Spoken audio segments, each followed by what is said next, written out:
the Chase Thomas Podcast, for people who have nothing but time to kill. They could only take 2 teams from the Central in the playoffs this year. They probably would, just because those, I think, are the only 2. But, you know, they will get the benefit of not having to play in the Pacific, where it's just a what's the word I'm looking for? Like a wood chipper out in the Pacific. So it's going to be interesting, but I still think Dallas has it. I like it.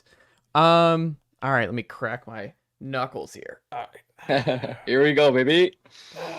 Let's go. Right. I'm excited. Oh man, the pressure's on. The pressure's on. I'm still stretching. This is what you do when you're old. You got to stretch when you're getting ready to do this kind of monologue at my age. Would you like me to intro you in, to lead you in? I mean, you can intro me if you want to. I wasn't planning on it, but yeah, if you got something for me, Bryan. Of course. But again, special guest, I guess. The aforementioned. Have you heard about this? Have you seen this? Chase Thomas joining the show here. Chase Thomas, that's right. But he's coming in. He's going to be previewing, for the most part, the Nashville Predators, and I'm very curious as an outside observer, a man who again, if you don't know, is all over the place, covers a lot of sports, talks about them every single day. I'm very curious to see what he thinks and how much of it, you know. Hopefully, we haven't influenced him too much. To where, you know, he knows the name Evan Rodriguez more than a lot of hockey fans do, just solely because of me. So I'm really excited. So let's see it, Chase. What do you think about these Nashville Predators? All right, so we're starting off here with the Nashville Predators, where what's interesting at the top of the show that I didn't know we were going to talk about with them, and to get the pulse on where this team was headed. And Bryan, you kind of illustrated how this was going to be a tough year. You and Jeff are talking about, look, the rebuild is on. This is where things are headed. I think I disagree based on where we're at with the Barry Trotz era thus far. He comes in right away. I've seen this before. I've seen teams do this before. I've seen teams in the same state in different sports do this before. Tennessee Titans, Ron Carthon comes right in, shakes things up a little bit. Guess what? He's not tearing the whole thing down. He's like, no, I'm not doing all of this. We're not doing the bare bones. We're not doing the Pittsburgh Pirates stuff. We're going to see if we can bleed this to the middle. So I think what's interesting to me, and I think this is where we differ to start things off with the Preds, I don't think they are guaranteed to fall off a cliff. The Nashville Predators won 42 games last year. They went 42, 32, and 8. I understand that there are a lot of guys off this roster from that group.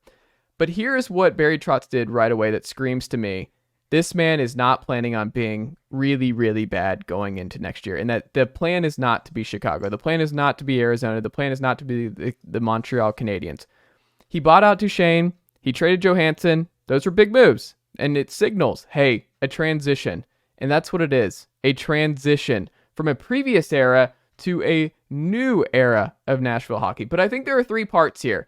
And if you look at the roster going into next year for the Nashville Predators, here is where you're seeing like, oh, I know your game, Barry Trotz. I'm doing the meme there. Ryan O'Reilly gets signed, right? And I think when we talked about it on the program, we were like, that's kind of weird. Why would you sign Ryan O'Reilly with this group? Is it really needed? And then you look at it and you're like, Roman Josi's still here. And I want y'all to walk through the ages. Philip Forsberg will turn 30 this year. Ryan O'Reilly, 32. Cole Smith, everyone's favorite in Nashville, 27. Gustav Nyquist, 34. We can go to Jakob Trenin, 26. That's a young one. But then you go down. Oh, who is that? Luke Evangelista? Is he 21? Philip Tomasino? Is he 22? Tommy Novak, 26? What are you seeing there? They're going to take this very slow. They are not throwing these guys to the wolves. The plan is not to just throw them out there and you're our number one line. You're going to be our go-to. Get ready. You're the future. The future is not now in Nashville. And I think if Preds fans are expecting the bottom to fall out, I don't think Barry Trotz is planning to do that. You look at who's Ryan McDonough, 34. Roman Josi, 33. Luke Schenn, Jeff's favorite signing from this offseason, 33. Juuse Saros, 28, turning 29 this year. Guess who's 21? Got a ways to go. Everyone's favorite on this very program, Askarov. He's not coming down the pike anytime soon. Sorry, Bryan. I don't think that's happening. Here is what I'm saying. When you sign Ryan O'Reilly when you are as aggressive in some ways as Barry Trotz was, when you're a former coach as Barry Trotz was, you think like a coach. It's hard to take off the coach. He doesn't want to saddle a new head coach and Andrew Burnett with a long-term rebuild, because I think he still sees himself as like, what would I do? What would I want in a GM at this point? He would want a GM, I think, that would make this as easy as possible to get through this era, this tough one where it's not going to be big-time winning, but it doesn't have to be awful. There's going to be adults in the room. There's going to be talented players to help those young guys that everybody's excited about, whether it's Novak, Evangelista, Kamel, whoever. My thing is, you keep the elite goalie, who, let me just pull this up. Oh, guess who's number 2 in the Vezina Trophy odds for this year? Juuse Saros. It's going to be hard for a lot of teams to score on Nashville this year. And if Juuse Saros is a Nashville Predator for the full season, I have a hard time believing that the Preds are going to be an extremely bad hockey team, a team that gives up a lot of goals. I don't see that being the case. You also look at it. Guess who's behind them right now in some betting odds? Vancouver Canucks, Seattle Kraken. In terms of teams to win the Stanley Cup final this year, the Capitals, the Flyers, the Blackhawks, they are right there in the middle when you look at this. And it's because nobody knows what to do with this team. But if Barry Trotz made his big moves and he is planning on keeping this quote unquote core, this veteran group together at the top lines for the duration of this season, this screams to me that they're going to be right about where they were. There'll probably be a few less wins there. I think you're looking closer to St. Louis from a year ago. I think you're looking at 37, 38, and 7 for the Nashville Predators. I think you're looking at a 500 type team to me. This strikes me as a 10-game type drop-off from the talent that's out the door, but I think the plan is to wait on Kamel, to wait on Evangelista, to wait on Novak, to let these guys come along as they do in the time that it's going to take for them to get there. But I don't think this is a team that strikes me in this offseason that they're going to do a total rebound. They're doing a retooling, and they are playing the long game, but they are planning. If they can make the playoffs this year, I think internally they still are like, we missed the playoffs by what? 3 games? 3 points last year? I don't see it. I don't know if y'all disagree, but that is my Preds preview. I think they are going to be right there, and it's going to shock a lot of Preds fans that they are in the playoff race longer than any of us on this very program think. I will say this. If the Nashville Predators make the playoffs next season, we will be 100% talking about Andrew Burnett being named Coach of the Year. But also, is that out of the question? Is that if he's a slam dunk hire, what does that look like if he's really good right away? I just think with this roster getting and the teams in this division, getting Nashville into the playoffs would be something that would get Burnett, some pretty important, distinction. I do, I can see a lot of where you're coming from on this. Ryan O'Reilly is a very good hockey player, and he's still going to continue to be a very good hockey player. There's still Roman Josi. I would say put him in top 5, top 6 of all defensemen. Philip Forsberg is still premier talent. I wouldn't put him up, in those elite tiers. And he's got to stay healthy. He only played 50 games last season. But I mean, you look around him though, when Philip Forsberg in his 8th game, he became the 3rd youngest Predator to score a goal in history when he scored against the Minnesota Wild. Do you know how many players from that team on that roster that night are still with the organization? I do not. No. So Roman Josi was scratched that game, but it was. I was going to say 1. I figured Josi would have been the one, but yeah, I mean, and this is looking at guys like Seth Jones, Ryan Ellis, Shea Weber, Kevin Klein, David Legwand, Mike Fisher, Craig Smith, Rich Clune, Eric Nystrom, Hendricks, Hornquist, Paul Gustad, Colin Wilson, Matthias Ekholm, Gabby Bork, and Pecorine was in net. And so he's it. He is the veteran now. He's the guy, especially in that forward group. Yossi's been there, but there was always kind of that, Johansson, Ekholm, that kind of core there. But there's not that anymore. And who Philip Forsberg's line mates are going to be this year is very much in the air. And Ryan O'Reilly may be there just by putting one of the better forwards on the team with Forsberg, but you could make a case for 3 or 4 other guys to be up there. I think you make a very strong case for somebody like Philip Tomasino. I think that he has done an extremely good job, and I think he's growing. We'll see, though. You might, depending on how you feel about Tomasino and where his career is going. I was going to say Denis Gurianov. That's the other. So again, like there's that. I kid.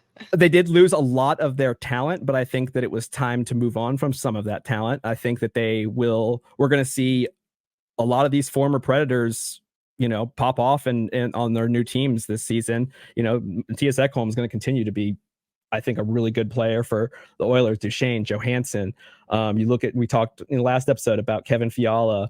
Those types of guys, like they've all done well. And like, I think with the season Nashville had, it's not hard for them to do better. But, Nyquist is not a very good hockey player. Goryanov, they could be. Goryanov's a little bit of a reclamation. I was going to say, I think the expectation that Denis Gurianov is going to be this 20-goal scorer again, I think is misplaced. But I don't think the notion is entirely wrong that he could, compete for he could make the competition a little bit more tight in training camp or whatever. Still just 26. Yeah, and I mean, I think a lot of people think Tomasino is older than he is just because he's been playing the NHL since he was 19. But he's 22. Yeah, I mean, he's still a young player. He's going to be an RFA after this year. I mean, I just don't think that. I think a guy like Gurianov could be an interesting middle six piece, probably bottom six if I had to guess, but he could be an asset on the second power play unit or something along those lines. And someone's going to pop too, right? That's the thing that if you're a Nashville fan, you also have to be prepared for. Yeah, there's a lot of vets who are going to start and get a lot of ice time, but someone's going to pop. Like, we're going to see who comes out of camp, right? With Kamel, you have Fedor, you have some more talent in the pipeline, and you're all in on Tommy Novak, Bryan. So someone's gonna pop as like a bigger goal scorer and a bigger factor for the Preds. And I'm not saying like superstar, but someone's gonna pop and someone's gonna break through, and that's something else you have to factor in when you move some of these older guys. It's more opportunities for these young guys who are in the pipeline. There's a lot of new faces that will be trickled in over the next 2 years in Nashville. Yeah, and again, that's actually a really good point, because I was going to ask Jeff this question is, aside from, actually we'll keep Forsberg in it, but aside from Josi and Saros, really, who at the end of this season we're going to be like, man, this guy really stepped up and showed up and was pivotal for this team. Who do you think is going to be this year? I think it's going to be Tomasino, man. Like straight up, like not even like because part of me is like, I think Luke Evangelista is going to be good, right? Like I think he's going to be good. I don't think he's going to be as good as a lot of fans want him to be after what he did last season. But yeah, something about this year, it really feels like Philip Tomasino's year. I'm watching him in the first half of that preseason game, and boy, he was skating hard. He was moving the puck well. He just the timing of what he was doing seems like, I'm here. Like I'm going to take advantage of my opportunity. And, I think he talked about what he did to improve his skating over the offseason, which is nuts because he's already a fantastic skater. Mm-hmm.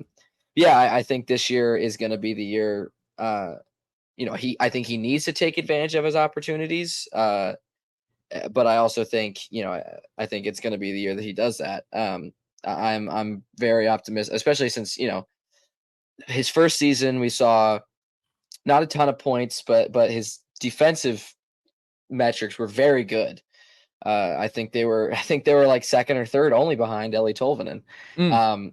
But last year, he didn't play, 76 games or however many he had in that first year. But in the games that he did play, he looked a lot more mature. He was skating better. Physically, he didn't look overmatched in many, battles or what have you. But he also improved his point output. I think he was like half a point per game or close to it, which he was not his first year. And I think part of that's also finding line mates that he could stick with. Mm. But yeah, I think, put him in the top 6 with some guys that he gels with, and it's going to be a fun year.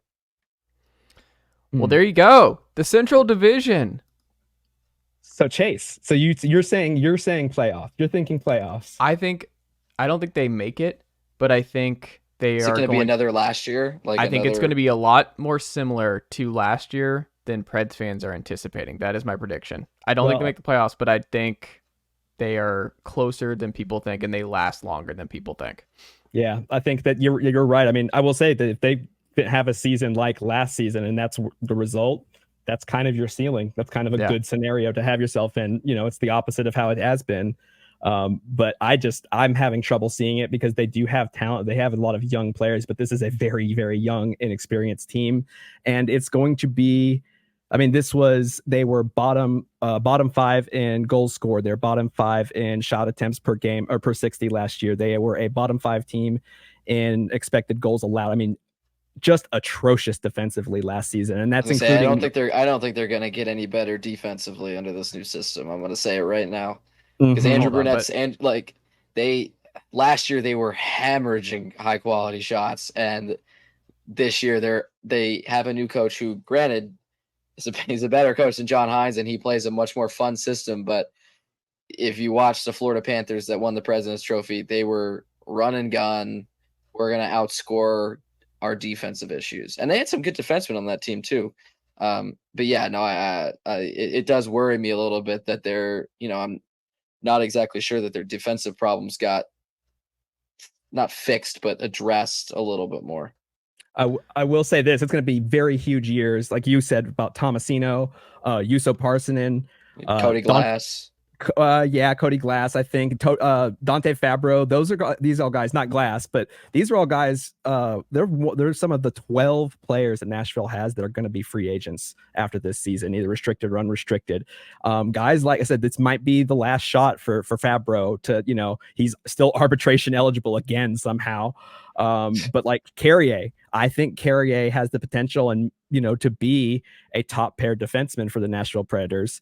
And he's quickly being forced to get into that position because everybody ahead of him keeps going. And it's going to be very important for those guys because, Jeremy Lauzon still has 3 years left on his contract. There's guys like Jankowski, Sherwood, Smith, Novak, all free agents after this year. And that a couple of those guys are going to get some pretty good offers, and they'll all be unrestricted. So, Nashville has a lot to consider, not to mention that they are paying about $8.7 million this year to empty space due to retained salary and buyouts. Next year, it'll be $7.5 million. I'm sorry, it's not $7.5 million. That's just Duchesne and Turris. I was gonna say that's just Duchesne. It's like 12 million. 12 million in the next year. And so Nashville's sitting at 22 players. Forsberg, going to come off, and they're going to be left with about $7.9 million. And so this is a team that, I will say this, I think we are going to see Nashville move somebody else to get some picks before the deadline. And it's going to be interesting to see who that's going to be, because there's only a handful of guys. Well, there's only a handful of guys now that you would consider selling at the deadline for Nashville. And so Saros has still got 2 more seasons left. You see Saros, yeah. I mean, but like a guy like somebody like a Cody Glass or somebody like that could be. This is. I mean, the fourth highest paid forward on the Nashville Predators is Colton Sissons with his weird $2.8 million deal that lasts forever. It is not a ton of talent, but I will say this, and if you'll indulge me, there's one thing that Nashville could do at the beginning of this season, something they could do, and there's been some talk this week about it, but those people were thinking a little bit too small, thinking about trading for a certain player. I'd like to go ahead, if you don't mind, Chase, to talk about my case, why Nashville Predators need to go out there and offer sheet Trevor Zegras from the Anaheim Ducks. Oh my gosh. So let me tell you why I think this is an excellent idea. So right now, according to reports and rumors and stuff like that, apparently he's getting lowballed by Anaheim in the range of like $3 to $4 million. And that's kind of insane to me. I know he's a young kid. He's got growing to do, but the kid is absolutely electric. He would be one of the better best young players in Nashville's, organization, just purely based off his talent. Now, Nashville, again, sitting at $7.9 million. That's with the full 23-man roster, which means there's some space, but there's also, you wouldn't have to shuffle things up too much. Now, for an offer sheet, it's based on the compensation that the team would get if they do accept the offer sheet is based on the salary. So for me, I say that they go ahead and they just reach out to Trevor Zegras and offer him a $8.5 million contract, 6 or 7 years. Now, I think this accomplishes two things. One, yes, for that level of compensation, Nashville would have to give Anaheim their next year's first, second, and third round picks. But Nashville has 1 first rounder, but they've got 2 seconds and 2 thirds. It's not out of the question. And second is, if you had those 3 picks, a first, a second, and a third, and you say you can have those picks in next year's draft, or you can have Trevor Zegras, who is what you're hoping one of those picks will eventually become. I think it's not that hard of a stretch to get a guy like that and bring him in there, a young player who is electric, who is offense, would fit pretty good, I think, with Brunette's system. And at the deal, eventually that $8.5 million for him is probably going to be a pretty cheap deal down the road because he's probably going to make a bunch of money. Nashville can get away with that. Now, again, Nashville does, if they were to offer sheet, they would have to give only their picks. They can't trade the second and the third that they got from other teams. But 8.5 is not breaking the bank. I mean, that's Philip Forsberg money right now. And I think that this is a team that, one, they're going to have a lot of dead space next season. They're going to have a lot of those RFAs and UFAs that I talked about leaving.